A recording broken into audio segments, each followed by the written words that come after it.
안녕하세요. 코인 니엘입니다. 오늘 비트가 63K, 63.5K까지 갔어요. 이게 그래도 꽤 오랫동안 60K, 61K에서 왔다 갔다 했잖아요. 그러다가 오랜만에 이렇게 상승을 한 거기 때문에 기분은 좋네요. 거래량도 조금 늘고 있고요. 그런데 아직은 모릅니다. 아직은 박스권이고 이게 제대로 올타임 하이를 찍었을 때 그때까지 기다려야 됩니다. 아직은 몰라요. 제목에서 밝힐듯이 포트폴리오, 그러니까 시드를 공개하는 게 아니고 시드 비중을 공개하는 겁니다. 제가 예전에 수개월 전에 6개월 넘었을 거예요. 그때도 포트폴리오 공개를 했는데 그 영상이 뭔지 제가 못 찾았습니다. 그래서 꽤 시간이 지났으니까 다시 한번 대불장 전에 포트폴리오 어떻게 되어 있나 공개하는 게 맞다고 생각을 해가지고 이렇게 공개를 하고요. 그리고 제가 알트코인들을 주로 다루잖아요. 그 분석을 해가지고 올리기 때문에 뭐 비트코인이나 이더리움 같은 경우는 솔직히 분석 안 해도 돼요. 걔네들은 사도 괜찮은 애들이기 때문에 분석을 안 해도 되는데, 그래서 오해하시는 분들이 있더라고요. 알트코인만 100% 하는 줄로 아시는 분들도 있는데 아닙니다. 오늘 보시면 알 거예요. 그리고 저는 테더같이 스테이블 코인 거의 없어요. 대부분 99% 들어갔습니다. 포지션 들어가 있어요. 현물입니다. 현물. 포지션 들어간 거. 그리고 제가 꽤 오래전부터 1년 반 지났죠? 완전 저점일 때부터 분할 매수를 했었기 때문에 그때 집중적으로 분할 매수를 했거든요. 비트코인, 이더리움 이것뿐만 아니라 그 외에 남은 알트들, 비중이 작은 알트들도 다 수익권이에요. 아직까지도. 알트들 폭락했네 뭐네 태초로 돌아갔네 하는데 아닙니다. 저 아직도 수익권이에요. 이 시장에서 계속해서 오랫동안 남아있는 게 중요하다. 그래야 그렇게 기회를 잡으니까요. 제가 비트 16K 바닥이죠. 이때부터 분할 매수를 했어요. 이때 비트만 한 게 아니고 이더리움, 알트들 다 했었습니다. 심지어 알트들은 비트 이더 들어가고 좀 있다가 들어갔는데도 그럼에도 지금도 수익권입니다. 제가 갖고 있는 애들 중에 한 가지만 손해 중이에요. 그때 샀던 애들 중에서요. 물론 최근에 모았던 에테나 이런 애들은 지금은 당연히 손해 중이죠. 그렇고 포트폴리오 상위권 공개합니다. 비트코인이 원래 제가 이렇게 높지가 않았어요. 원래 40% 이하였는데 비트가 많이 오르고 알트들 떨어질 때 안 떨어졌잖아요. 그러다 보니까는 비트코인 퍼센트가 많이 올라갔고요. 그래서 본의 아니게 45%까지 올라갔습니다. 그래서 저는 알트만 갖고 있지 않습니다. 비트코인이 비중이 엄청 높아요. 그리고 이더리움이 얘도 마찬가지예요. 이렇게 높지가 않았어요. 25%가 아니었는데 제가 비트를 16K부터 분할 매수를 했고요. 이 근처에서 분할 매수를 했습니다. 이더리움도 1.1K 이 근방이에요. 1.1, 1.3 이 근처에서 계속 분할 매수를 했거든요. 피해를 갔지만 그 이후에 지금 떨어진 상태인데 그래도 많이 떨어진 건 아니잖아요. 다른 알트에 비해서 반토막이 난 건 아니기 때문에 얘네가 비중이 결국은 올라 버렸습니다. 그것 때문에. 그래서 여러분들도 이렇게 비트코인이랑 이더리움 비중을 늘리는 게 중요해요. 그리고 저는 8월 중순으로 보거든요. 그때부터는 비트 먼저 달린다고 생각을 해요. 이더리움도 약간 따라가는 정도? 그렇기 때문에 비트 이더는 비중이 지금은 높은 게 맞지 않나, 저는 그렇게 판단을 하고 있습니다. 그리고 몇몇 분들은 그래도 비트코인, 이더리움 이득 봤으면 알트로 가야 되지 않냐라고 생각하실 수도 있는데, 제 개인적으로는 일단은 얘네들은 계속 홀딩할 생각입니다. 이 상태로 그대로.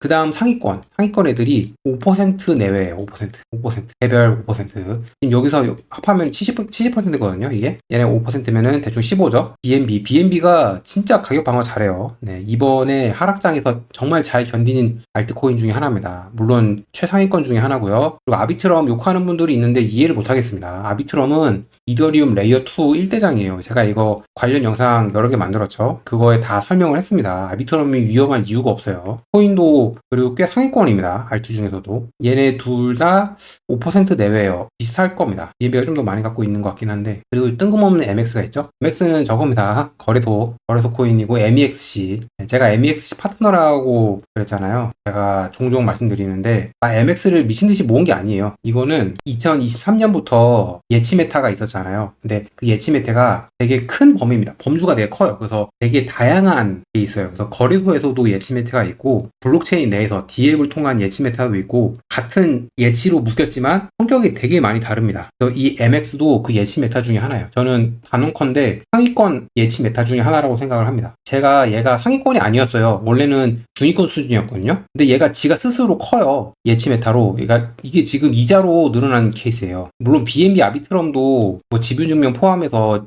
스테이킹 할 수 있는데 제가 얘네들을 안 하고 있습니다. 귀찮아가지고 안 하고 있고 하긴 해야 되는데 원래 장기 투자하시는 분들은 스테이킹은 기본입니다. 그거는 제가 나중에 이제 비트코인 하락장 최고점 찍고 하락장 시작할 때 그때쯤에 설명을 해드릴 건데 지금은 그런 거 할 필요 없죠. 얘네들 원래 스테이킹을 해야 되는데 지금 안 하고 있어요. 네. 원래 상위권 정도면 해야 됩니다. 근데 MX는 얘는 진짜 지가 스스로 커요. 지가 스스로 중위권에서 상위권으로 올라온 케이스고 증거 보여드릴게요. 제가 이거 너무 길게 얘기하면은 또 뭐 거래소 리퍼럴 이런 얘기가 나오기 때문에 길게 얘기 안 하겠습니다. 자, 연간 수익률 보시죠. 이거 지가 스스로 큰 거예요. 지가 스스로 저렇게 상위권으로 시드가 스스로 풀었습니다. 이게 연수익률이에요. 제가 MEXC를 1년만 갖고 있었던 게 아니에요. 꽤 오랫동안 갖고 있었고, 이거 수익은 제 퍼센트 지금 말씀드리잖아요. 이거 숫자가 찍히면은 보이기 때문에 일부러 가렸습니다. 제 시드가 알려지는 건 원치 않아서요. 커밋된 프로젝트 이게 뭐냐? 에어드랍 받은 거예요. MEXC는 신규 코인이 생기면 에어드랍을 해주거든요. MX 토큰을 갖고 있는 사람한테. 이거야말로 예치 메타죠. 에어드랍을 저는 1,500건을 받은 겁니다. 1년 동안. 여기까지만 얘기할게요. 더 길게 하면은 욕먹기 때문에. 이거 제가 기회가 되면은 나중에 자세하게 설명을 해드릴 겁니다. 네. 지금은 그냥 이 정도로 넘어갈게요. 5% 내외입니다. 여기까지. 그러면 여기 있는 애들 다 합하면은 이거 70이죠? 15기 때문에 85예요. 나머지 알트, 밑에 알트들이 15%인 겁니다. 생각보다 적죠, 비중이. 제가 영상으로 많이 다루는 애들, 이런 애들도 제 시드에서 5%가 안 되는 애들이에요. 셀레스티아는 초반에 샀을 때보다는 아직 위에 있는데 그래도 많이 떨어졌어요. 20달러에서 네, 지금 뭐 거의 6달러 근처잖아요. 많이 떨어졌고. 그런데도 저는 지분증명 스테이킹 계속 하고 있습니다. 그래서 셀레스티아 이런 식으로 그래도 중위권 이상에 있는 애들은 저는 지분증명 스테이킹 해야 된다고 봐요. 계속 개수를 늘려야 됩니다. 장기 투자는 저는 그게 기본이라고 생각합니다. 그리고 에테나는 제가 영상으로 최근에 계속 다루고 있죠. 이게 이해하기 전까지는 이걸 왜 하는지 이해가 안 되는데 전체적인 윤곽을 이해하고 나면은 이거 포모 진짜 옵니다. 네. 그래서 저는 지금 이거 저번 영상에서 제가 다뤘죠. 에테나보다는 USDE 비중이 엄청나게 높습니다. 에테나에 비해서. 그래서 이렇게 지금 스테이킹을 하고 있고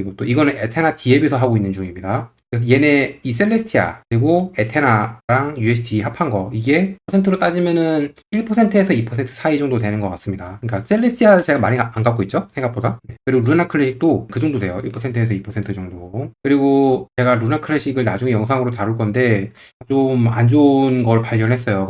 지금 이게 안 좋은 게 연달아 발견돼가지고 좀 고민이 많습니다. 저번에 제가 루나 클래식 관련해서 안 좋은 거 했는데 홀더들이 싫어하더라고요. 저는 유튜버고 팩트 체크를 해서 사실을 알려드려야 되잖아요. 제가 루나 클래식 오랫동안 다뤘다고 해서 그러면 거짓말을 해야 되는 건 아니잖아요. 오히려 루나 클래식을 위한다면 저는 팩트 체크를 해서 분석을 해서 알려야 된다고 생각을 합니다. 진짜 팩트를요. 안 좋은 소식은 안 좋은 소식 그대로 알려야 돼요. 그래서 제가 예전부터 계속 인젝티브 아카시로 옮긴다고 말씀을 드렸는데 이 시기가 빨라질 수도 있겠습니다. 지금 계속 탑재라는 게 눈에 보이기 때문에 개발팀이 좀 걱정이 됩니다. 루나 클래식 희소식만 전하면 안 돼요. 저는 그렇게 생각합니다. 그 다음에 이제 하위권 중에 상위권, 솔라나 아발란체인데 얘네 둘은 그래도 여기 있는 중위권 애들이랑 비빌 정도로 갖고 있습니다. 약간 모자라게 갖고 있어요. 솔라나 아발란체.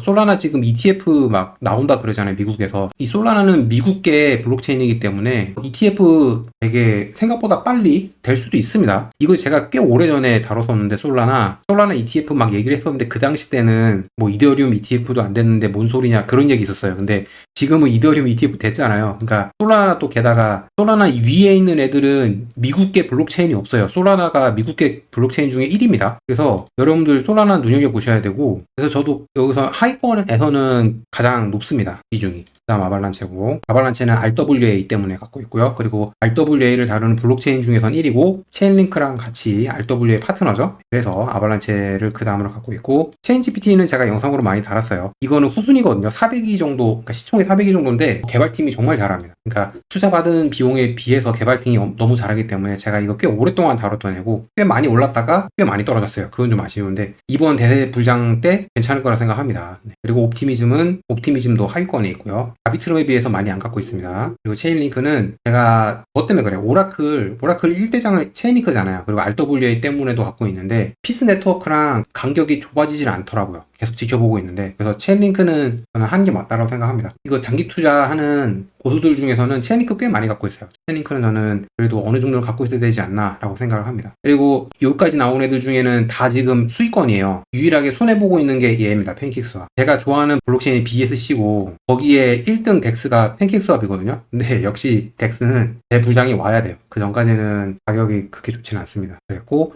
최하위권은 퍼센트로 매길 수가 없어요. 너무 작아요. 베비도치는 세금 풀리고 제대로 그 적용이 됐는지 저거 있었잖아요. 베비도치가 세금 5% 소각, 5% 에어드랍 해주는 거 홀더들한테 그거 한번 테스트 해보려고 샀었고 이거는 정말 비중이 적습니다. 그래서 최하위권에 뒀고요. 그리고 그 외에 이제 모을 거 말씀드리면 현재 모으고 있는 거 말씀드릴게요. 먼저 온도 파이낸스입니다. 제가 온도 파이낸스 영상으로 다루는 거 좋아해요. 특히 블랙록이랑 완전히 다이렉트 연결되어 있고 비들에도 지금 온도 파이낸스 쪽에서 직접적으로 투자를 하고 있죠. 목표가 시드의 1%입니다. 그래서 시드 1% 넘게 모으는 게 목표예요. 이거 이상 갈 수도 있습니다. 그래서 솔라나 아발란치 정도로 모으지 않을까라고 생각을 해요. 얘네가 지금 1% 정도니까 더 모을 수도 있고요. 그리고 그 이후에 모을 예정인 애들은 두 가지가 있는데 이건 제가 인스타에 공개를 할 생각입니다. 제가 인스타 매번 영상마다 말씀드리잖아요. 거기에 제가 뭘 투자하고 있는지 매매일기 매번 쓰고 있고요. 물론 제 브이로그도 가끔 쓰긴 하는데 이 두 가지는 나중에 인스타에 공개할 생각입니다. 온도 파이낸스 모기 전까지도 제가 뭐 게시글이나 이런 걸로 안 다루다가 인스타에서 첫 번째로 그 분할 매수할 때 공개를 했어요. 그런 식일 겁니다. 하나는 AI 분야입니다. 아마 아실 분들은 아실 것 같아요. AI 분야. 그리고 나머지 하나는 국내 풀잭이에요. 이 AI는 어느 정도로 할 거냐면은 여기 하위권 밑에 들어갈 정도로 할 거고요. 그리고 국내 풀잭 이거는 그냥 데비도치 수준으로 모을 겁니다. 최하위권으로. 국내 풀잭은 뭐 그때 보시면 알 거예요. 뭔지. 국내 풀잭이 지금도 사실상 전멸이에요. 할 게 없어요. 근데 그나마 이제 소액 투자할 만한 게 있어가지고 그거는 제가 나중에 공개를 하겠습니다. 오늘 이렇게 제 포트폴리오에 대해서 전체적으로 퍼센트까지 말씀드리면서 공개를 했고요. 이게 여러분들 이제 불장 전에 재편성 하는데 도움이 됐으면 좋겠습니다. 개인적으로는. 네. 그럼 다음에 또 봐요. 구독과 좋아요 부탁드립니다. 감사합니다. Our hearts beat to the city streets. We began to feel the fire.